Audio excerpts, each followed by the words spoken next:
Good afternoon, everyone. First of all, thanks for the invitation, and it's a pleasure to be here between you all and to give me this great opportunity to talk and to present some of the work taking place on the United Nations. So let me start till we get the presentation on the screen. Actually, I think we are as a tax expert nowadays, we are lucky because we are living this very important turning point in the life of international tax. The international tax for a long time used to be, we can't say stable, but like very well known for everyone, and the changes are to some extent stable. Some big changes start to happen within the last decade, but I think what's happening now is a turning point in the international tax landscape. This turning point it's reshaping this the international tax, and still yet to see in the future how these rules that we have currently can survive or can exist. Actually, the current rules are being tested now due to the big changes in the economy, which is testing whether these rules are still valid and still can exist and still can survive within the next era. In order, I just don't want to start jumping to what's happening in the UN right now, but I think for everyone to be aware and familiar, I think we need to tell a story about it. So we need to start the story of the international tax from a little bit from the beginning, so we understand how we landed here in this place. So actually, the start it's before 1920. Before 1920, I think the international tax, you can say that there was international tax due to many reasons. Actually, the countries used to rely more in their revenues on the indirect taxes, on the property taxes, and even when you find like corporate tax, the rates was very, very low, that even it's not that important, given that also the level and the volume of cross-border transactions was not that high. But after the First World War, actually the demand for revenues, because of the burden of the war and the costs that generated with any war, start to make a big shift in this. So we start to see a hike in the corporate tax rates. Well, let's give an example for the United Kingdom. After the World War, they increased the rate from 6% corporate tax rate to almost 30%, and something similar happened also with the USA and in many other countries, which start to put a huge burden on the corporation who were the cross-border and the move of the capitals because of the double taxation. At that time, there not used to be any sort of relief. Later on, some bilateral agreements start to evolve and to set some relief, and US start to put the idea of the foreign tax credit. The same happened with some European countries, but till we reached the point at 1923, which the League of Nations introduced in its report, the principle of residence and source country.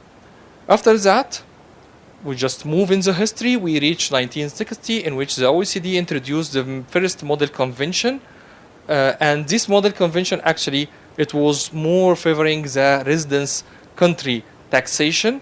After that, was followed in 1980s by the UN model convention.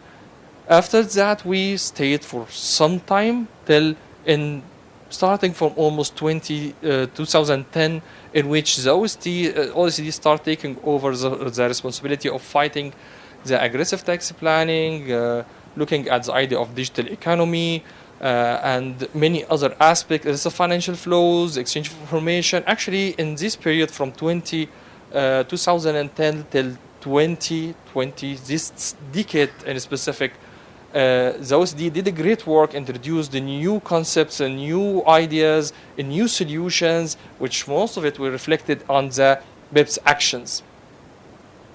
Followed after that also by the idea of Pillar 1, which was meant to encounter the digital economy challenge that we have, and also Pillar 2. And all of this started to happen not because of just the desire to change the tax rules, but it came from the pressure that was created because of the big change in the economy, in the type of the trade, and the generation of the idea of e-commerce. Most of the economy start to convert to the idea of digital and remote delivery, and the services especially start to increase a lot in the idea of the trade of services. So all of this challenge put a big challenge for the existing rules, and from there the OECD start to manage to fight the aggressive tax planning, the tax avoidance, and the new challenges with digital economy. With this great work that has been done by the OECD, we start to hear some voices from the developing countries, in which developing countries start to say, it's a great work, but unfortunately we are not involved. We never been there while these rules were being drafted and shaped. We were not in the table. So how we can deal with these rules? And actually we didn't participate, we didn't talk, it doesn't capture our point of view. In addition to this, also the voice start to raise that many of these solutions, actually it's very complex for developing countries to be able to implement. We are not able to deal with these measures and the standards being set there because it's beyond our capabilities and the capacity. And from that point, everything start. The African group mainly decided to take this to the United Nations, a place in which they believe it's fully inclusive and everyone can participate and their voices can be heard better. The story for the United Nations, now we understand how we reached to the point of the United Nations. In the United Nations, the story started actually between 21 and 22, in which the African group discussed in the General Assembly the idea of bringing the tax to be discussed in the UN with the intention to have a more efficient and effective international tax cooperation. And this is the first resolution was 77/244, and this actually after that was followed by the resolution 78/230, and the second resolution actually is the resolution which established the first Intergovernmental Committee, and it was meant to set terms of reference for the international tax cooperation and the Framework Convention. It was not the first committee to start a discussion under the General Assembly for this, but also this instrument of the terms of reference, it was the first time to have this type of instruments. We never heard before that date about terms of reference for international tax at all. And it was a challenge for this committee because they need to get to deliver these terms of reference in a shape that can help in building the next on the next phase. And the committee actually finalized its work by August 2024 with the terms of reference which were raised to the General Assembly, and it was adopted by supermajority by the resolution 79/333. So this is from this point, the terms of reference actually stated that Intergovernmental Committee for negotiating the Framework Convention on International Tax Cooperation should be established and should start its work and deliver within 3 years to the General Assembly with a final text for the convention, simultaneously with 2 protocols. And maybe later on we will get why the protocols were decided to be drafted simultaneously to the convention, while usually the normal approach is that the protocols come after the negotiation, after finalizing the convention. Then we started in 25.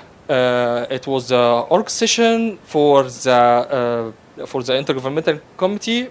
Briefly, we call it INC, Intergovernmental Negotiating Committee.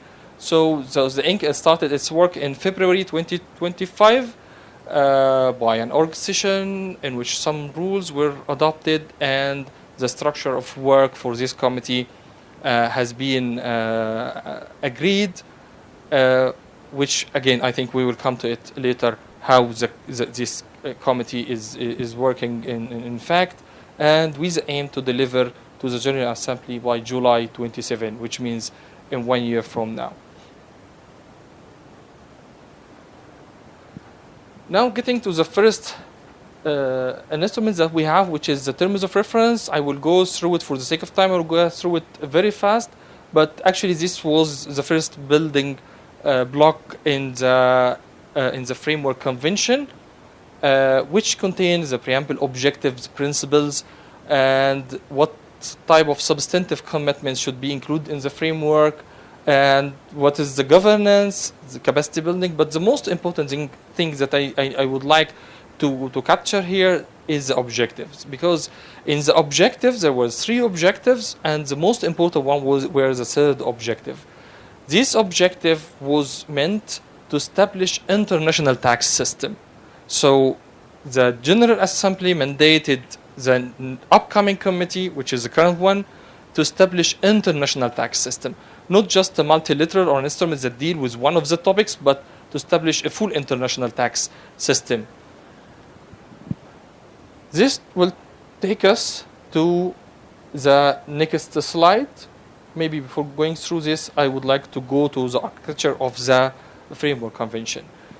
Actually, here we are talking about a framework convention, not a substantive convention, because there is a big difference. When you have a substantive convention, I mean you have a substantive convention, full convention, which include everything, including all the topics, all the tools, all the technicalities. But here we are having a framework convention, and that's how it was planned to have a full system.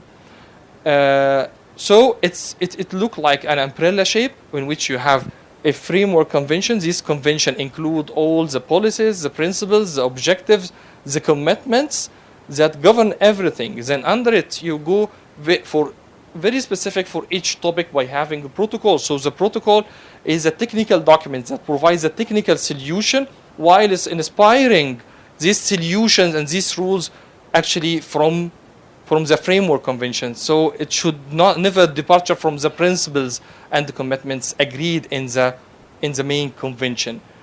Then you start building all the protocols, endless number of protocols, whatever type, whatever topics that you need to have a solution for it, you can build it under the convention.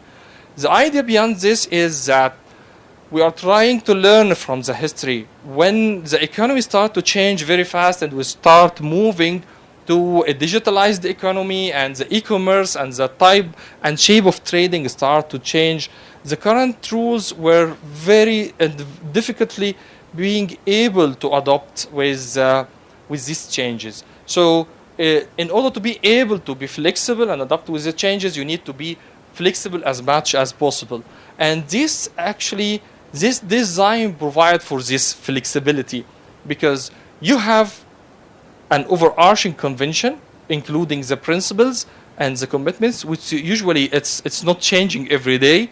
It lasts for a long time. Principles are the same all the time. And under it you have the specific topics. So in case you need something change and you just would like to go and revise the rules, you will go and revise a very specific convention protocol.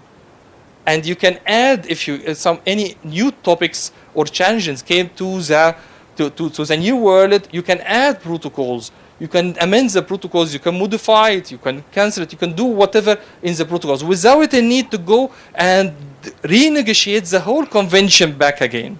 So still, you just go to the area in which you need to fix, you need to update, you need to change without a need of disturbing the whole system that you have. So this is allowing for a high level of flexibility.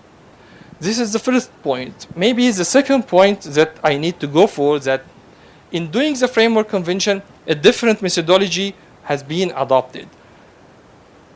When you look at the way in which how we are negotiating the framework convention, let's go one step back. Usually, and I think politician knows this very well, the one who holds the pen called part of the power. So what we used to see in many other forums, that usually the secretariat are the one who put the solutions and just present it to countries to consult them.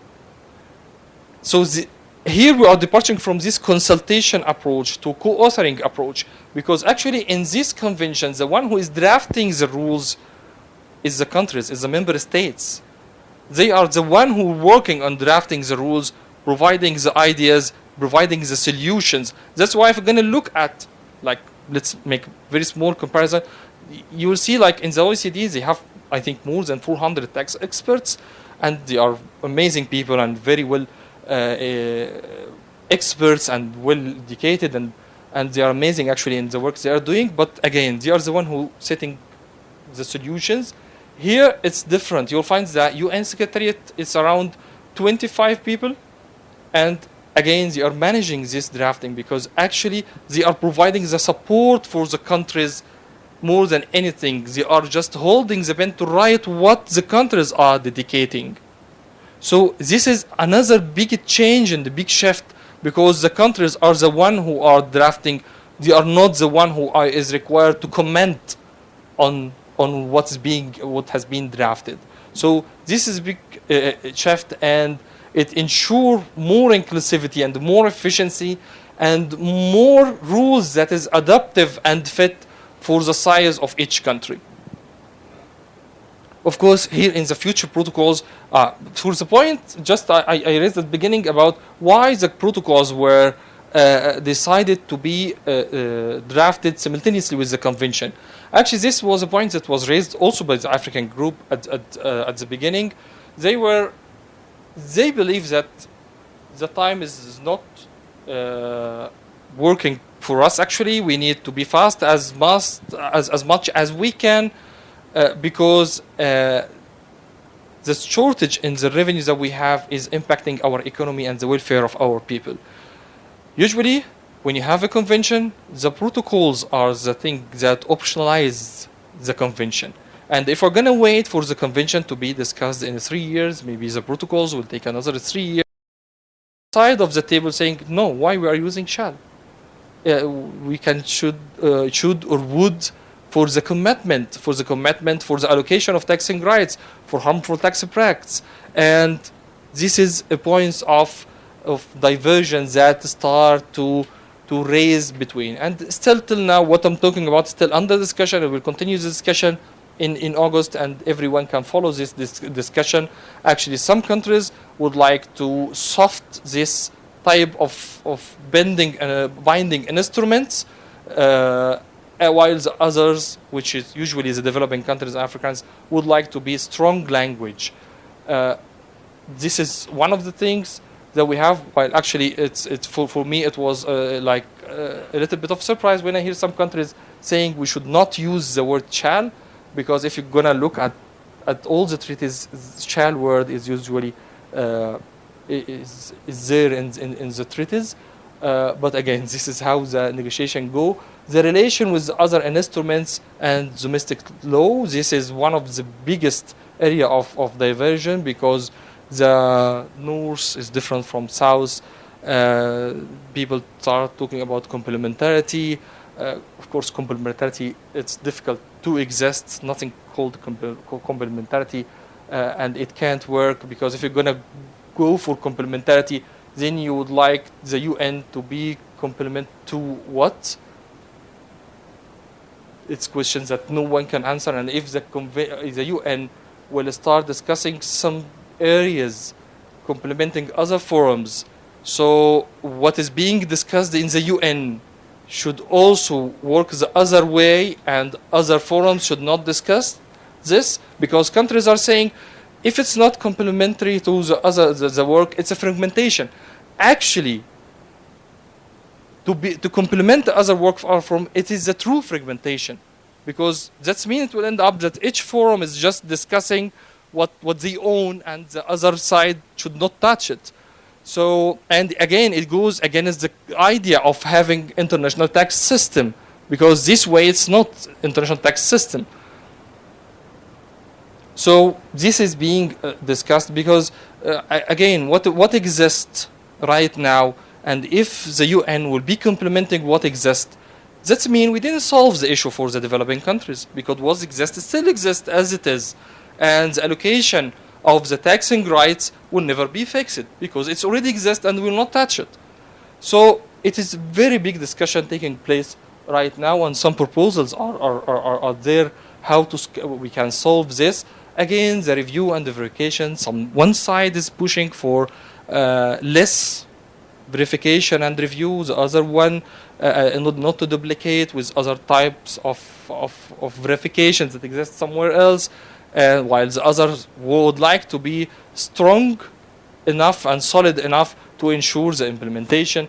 The same for financial resources. One side is pushing for financial and mandatory financing to ensure stability and the ability for the convention and the COP especially to survive. Others saying no, we want it to be like a voluntary finance, and it's up to each country. Again, in a trial to use the power of financing and not financing to push the decisions. Again, the same, the powers giving to the conference of party under discussion, another area of divergence. What is authorities should be given to the conference of party, and one side is pushing more authority for the conference of party, others trying to soften this this authority. So this is in a glance, very quick going through about the discussions. Of course, there is still many other topics, but just I'm trying to give you a flavor of what's happening. So just selecting some of the topics, but still there's many under discussion. Again, getting to the elephant in the room, which is the cross-border services, and which is being discussed. The discussions are now taking the direction whether it should include all the services or it should focus only on the digital one or on the non-digitalized services. It is still a discussion taking place under this. Of course, this is a very strong push back and forth in this, because I think there's some countries who are already dominating this type of services right now in their bilaterals and multilaterals, and already they don't want to lose this position, but to the benefit of the developing countries, the taxing rights should be reallocated to be fair for everyone. So the Africans and developing countries, they are not seeking to take something more than they are supposed to take, but they are asking for getting their fair part of taxation. Again, many proposals are still in the table for the cross-border services. Mainly, of course, the nexus rules, and we have the developing countries pushing for the economic presence in which it should capture the market and the consumers, while developed countries are more supporting the physical and capital presence. I think understood why. So I will not go through it, but again, these nexus rules are one of the biggest areas now, hot topics that we have being under discussion. Getting to the dispute prevention, I think I will go through mainly the arbitration, because this is one of the most hot topics that we have, and one of most painful areas for many of the developing countries, which is the arbitration. And in this committee, we are trying to solve this and try to find a way out of having the arbitration very easy tool that can be used simply by the developed countries, especially as per the statistics, most of the developing countries all the time losing the arbitrations.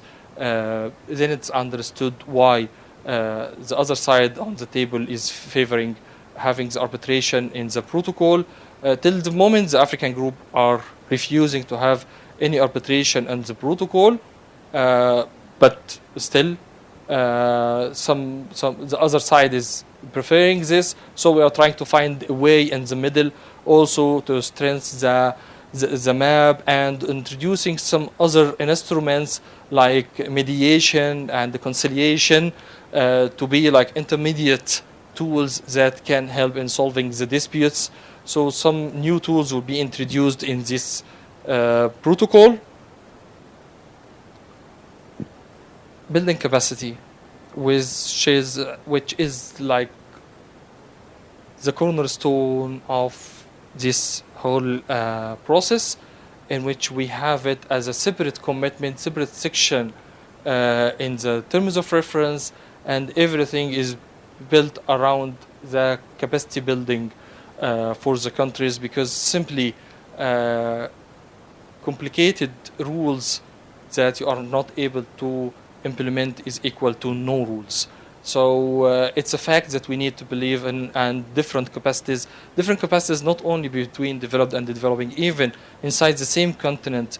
You have some big economies, some small economies, the capacity vary between one country to another, even in the same continent. So while working from one side to simplify the rules, again, you need to close this gap. You need to work from the other side to raise the capacity of the countries and simplify the rules, so we can meet somewhere to close this gap. So in the convention, there is financing for, supposed to be provisions for financing the capacity and the COP, and one of the main responsibilities for the COP is working on the capacity building. This is the questions that just I would like to leave for everyone to think about. So for me also to learn from everyone here, because actually now we have one side who owns the intellectual property and have the genetic companies, while we have the other side who actually have the market and the consumers, especially when we're talking about the developing countries collectively. You have massive markets. And going through this negotiation, does owning the market and the users can push the other side to compromise and work together on reaching compromised rules, or maybe other scenarios can exist? So I will finish here and just leave the floor for you for questions. Thank you.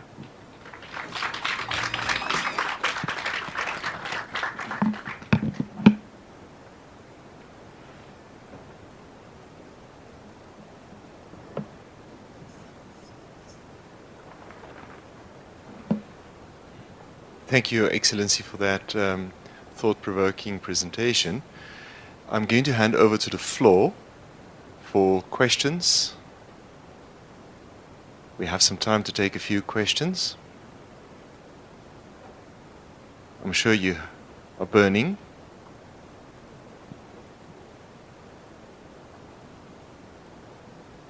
And now I can actually see the venue.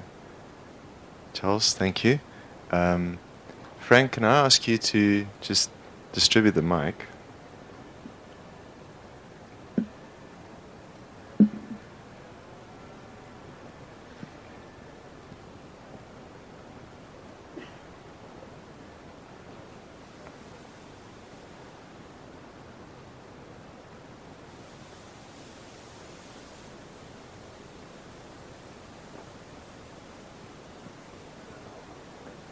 It's not on.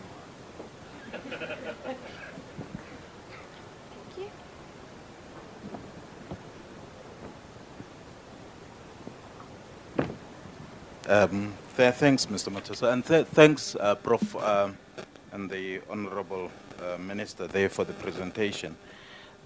On the whole point of coherence, I suppose, in the international tax framework, I just want to find out, I mean, an issue of service was highlighted there as part of the agenda. The issue of dispute prevention and dispute resolution highlighted as another item. The issue on the cooperation around illicit financial flows and so forth, or information exchange, is that the defined gap in relation to this international tax framework, or there is more? That is the first question I would like to find out. The second question I would like to find out is around the instrument of implementation and how it is anticipated once negotiations and everything's are done. Is it anticipated that you will go into the MLI and, you know, the inclusive framework style type implementation framework, or what is it envisaged? Because you can have a framework that redefines the landscape, but ultimately it has to play out into an existing entrenched system. And I'm not sure how it plays out in that space. I think the minister spoke about complementarity, and that is exactly where I'd like to get a sense of how does it complement or even substitute the existing international tax framework. Thank you, Prof.